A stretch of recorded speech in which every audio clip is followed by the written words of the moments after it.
Assalamualaikum warahmatullahi wabarakatuh. Perkenalkan, nama saya Tariska Ramadayani.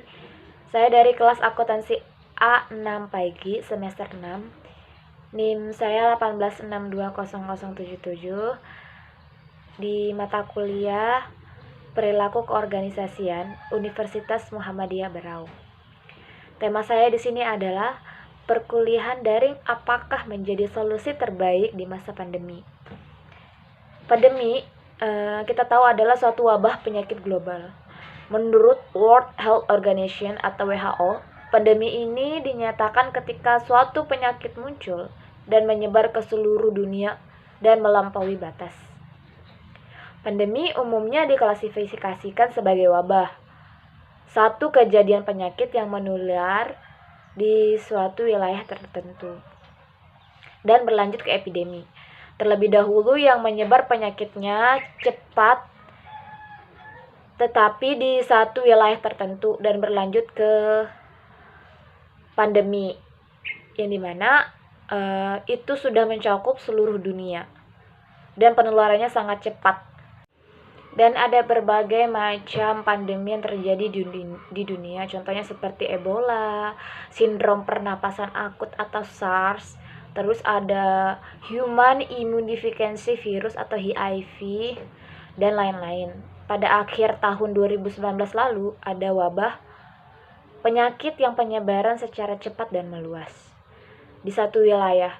Wabah ini dikenal dengan sebutan coronavirus disease 2019 atau biasa disebut dengan COVID-19 dan dimulai sebagai epidemi di Cina sebelum menyebar ke seluruh dunia dalam hitungan bulan dan menjadi pandemi COVID-19 di seluruh dunia. Saat adanya pandemi COVID-19 ini, semua aktivitas yang biasa kita lakukan di luar ruangan menjadi terbatas dan banyak larangan, perintah, bahkan pasal-pasal yang baru dikeluarkan untuk penanganan COVID-19 ini. Sehingga banyak kegiatan yang terhambat dan terbatas. Selama COVID-19 ini dinyatakan belum selesai atau terbebas dari virus, maka seluruh kegiatan hanya bisa dilakukan di dalam rumah. Bahkan kerja, pembelajaran, pengajaran hanya dilakukan di rumah saja, atau biasa yang disebut dengan daring dalam jaringan. Dan hanya ada beberapa kampus atau sekolah mulai bertatap muka dalam era new normal ini. Selama COVID-19 ini, beberapa sekolah bahkan perguruan tinggi masih melakukan pembelajaran secara online atau dalam jaringan. Sekitar 15% sekolah melakukan pembelajaran secara offline atau tatap muka secara langsung, dan 60% perguruan tinggi masih melakukan pembelajaran secara online atau dalam jaringan. Yang melaksanakan belajar tatap muka sampai saat ini masih 15%. Kita lihat bahwa mayoritas di SD hanya 13,5%. Sebagai informasi lebih lanjut, terutama di kota-kota besar yang kasus COVID-nya sangat tinggi, contohnya seperti DKI Jakarta, hanya melakukan tatap muka 1,2%, Surabaya 3%, Bandung 3%, Medan 6%, dan Palembang 5%.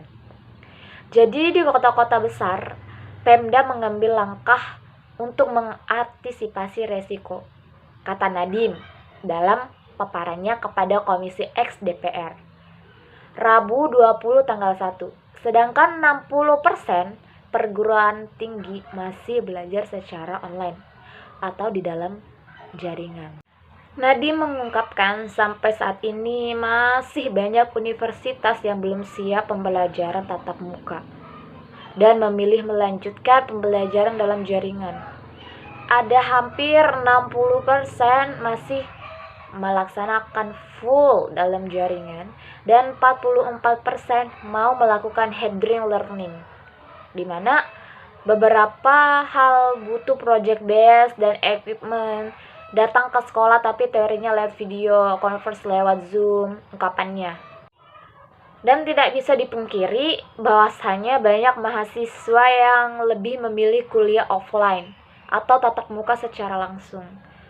Survei Kemdikbud, sekitar 90% mahasiswa lebih efektif pembelajaran secara tatap muka atau offline.